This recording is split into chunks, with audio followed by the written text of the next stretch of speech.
We need to make sure that we have the capacity for the United States to defend itself. If we get into a war, because we know that our industrial capacity is not enough at the moment to sustain any kind of a conflict. So that means that you need to have a really robust stockpile of the key ammunition categories that you would need to sustain a war until you can get your industrial capacity. One would hope that the analysis was done, and it appears that I think Assistant Secretary of Defense Bridge Colby is reported anyways from what's in the news, that he has done an analysis and says that we can't give any more of this stuff. So presumably, and I certainly hope this is the case, the assessment is, all right, if it would take X amount of time to get our industrial capacity up, if we get into a war of our own and it turns into a sustained issue that's not just an airstrike like what we did in Iran, but it's something that we, like Russia, Ukraine, where you get into a war, it would take X amount of months, possibly years, to get the defense industrial base up, and our daily usage in missiles would probably be expected to be X, whatever that number is, whatever their computer simulations and analysis could say. And so that stockpile needs to be Y. So it needs to be this big, whatever the number is. If we're going to sustain something over amount of time, we've got to be able to cover over this period of time in the ramp up like the Russians did, so we won't be caught short. Because if there's a delta between these two, if you get into a sustained conflict and your daily usage is whatever this Y number is, and the time for the ramp up is this period over here, and if your stockpile is such that if you use that Y, which would be a conservative number, there could be a delta in between, meaning you could run out or run into a critically low density so you can't use them anymore before you can get ramped up, and that could cause you to literally lose a war. That's the kind of analysis that our White House needs to be doing, and I hope that's exactly what's happening. So it makes sense that we would stop giving weapons if we fall below whatever that number is in our stockpile. Now, that was Whitaker on the 2nd of July. Yesterday, on the 3rd of July, Sean Parnell from the Department of Defense seemed to imply there was a different standard.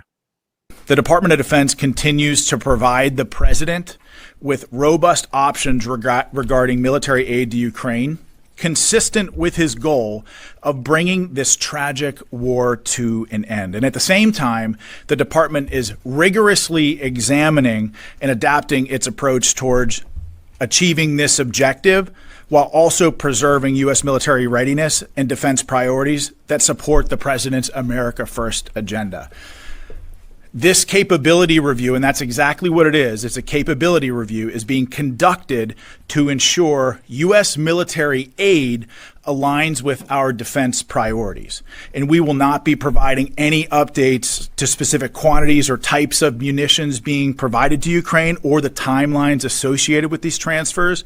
I mean, we see this as a common sense, pragmatic step towards having a framework to evaluate what munitions are sent and where.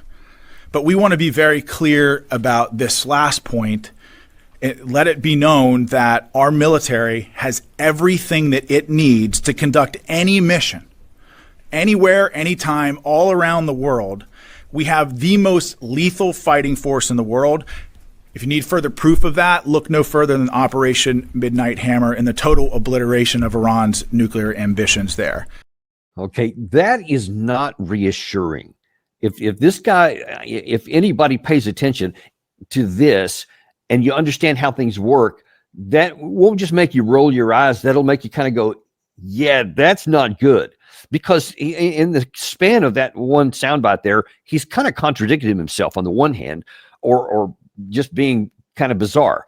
Because you say, yeah, we're looking at this in terms of how we're going to help Ukraine, et cetera. You just announced that you're going to cut off the air defense missiles and the artillery shells, which you know are critical needs of the Ukraine side. But then you say our analysis, which again, apparently Bridge Colby has been doing this, or he's been leading it. I just showed you all that, what should be going into it. But then he says, let's be clear, we got all the stuff that we need for everything. That's not true. That's clearly not true. Look, since this stuff started all the way back to the Biden administration, there are over 10,000 military vehicles of various types. And we're talking trucks, tanks, supply vehicles, everything, you name it. 10,000. And then that was before Trump. I don't know how many has gone since then. I haven't been able to see the stat, but it's certainly something north of 10,000. And there are millions of artillery shells. There are tens of thousands of various types of missiles, air defense missiles, offensive missiles, long-range missiles, medium-range, etc. It's obviously you cannot get rid of that massive a quantity of stuff and then tell me that we have everything that we need to fight anything all around the world. That doesn't pass the common sense test. Now, to people who are not aware, to people who just don't understand how combat works, unfortunately, people believe it. So a lot of people who love the administration will cheer this on, pump their chest and say, yeah, we got this. And of course, to me, anyway, one of the other big red lines in red flags in what he is saying here is that he wants to repeat this canard that's been going on in the United States for way too many years, that we are the most lethal military fighting force on the planet. Come on. Just be honest and say we're good. We have some capabilities, but don't say that we're the most lethal fighting force on the planet. That is self-evidently untrue. It is the Russian side, second only by the Ukraine side. As much as they're losing, they are still a lot better at modern war than we are because we haven't done it. We haven't done the last time we had. I can't even really consider my experience in Desert Storm, where there was a tank-on-tank battle, the Battle of 7-3 Easting. You can Google that and read it. It was a pretty intense battle, certainly for me, but the sides were nowhere near equal. The Iraqi side had no air defense. They had no air force, so they were virtually blind in the air. We could do whatever we wanted, and we did for, I forget how long it was, 30, 45 days, something like that, of an air campaign, even before the tanks went in. That's not the case in the current war. And if we fought somebody like the Russians right now, it would be something around parity. Both sides would have an air force. Both sides would have air defense. Both sides would have navies. Both sides would have industrial capacity. We haven't fought anything like that since the Vietnam War.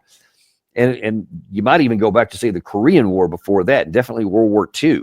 So it's been a long time. Nobody in uniform today on the American side has ever fought anything like this. Definitely to include myself. I've got 4 combat deployments, and that's useful.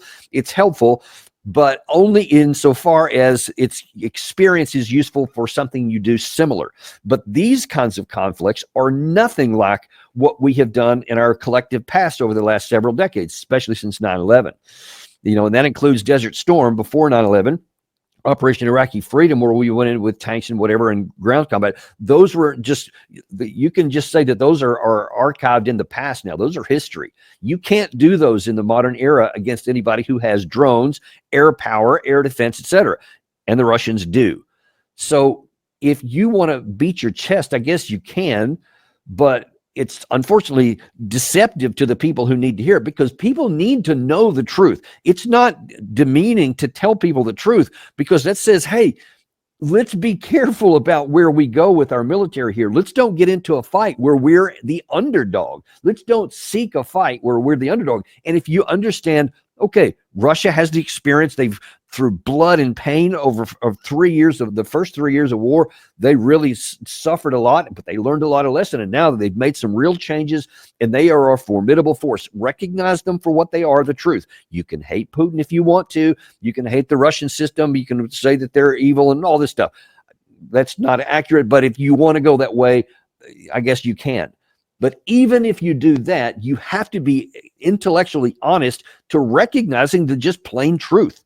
That's where the things are now. So don't believe this myth, this lie. It's even worse than a myth. It's a lie. It's a self-deceiving situation to where I'm telling you that we have everything that we need and we are the most amazing fighting force at all, because that makes it easier for you and policymakers especially to use force in the future, to go in a path that says, hey, we can do everything. Especially today, it's 4th of July, but everybody's already waving the flag and beating their breast and saying how great we are, et cetera. And I mean, this is our country, and that's what it's supposed to be for, to be proud of your country. I'm good with that. I'm fine with being proud of your country. I'm proud of the United States. I mean, I fought for it. I put my life on the line for it. You see, I still wear my flag on most days on my shirt here, very proudly so. I don't shy back from that. But what I do say is let's don't go beyond being proud of your country to being arrogant and to be self-deceptive, to think that you're superior to everyone else, and especially it's pernicious, and you think that you're militarily superior to everyone else, and you can do whatever you want, because then that can lead to, again, with that same arrogant thing, that can lead you to make some really bad decisions. And we've made a bunch of bad decisions, but they haven't cost the country that much per se. It's costing the troops that have fought, especially these stupid wars in Afghanistan and Iraq that basically lasted for 2 decades. But that was relatively limited in percentage-wise. But you get into something bigger, it could be catastrophic for our country. Let's don't go down that path.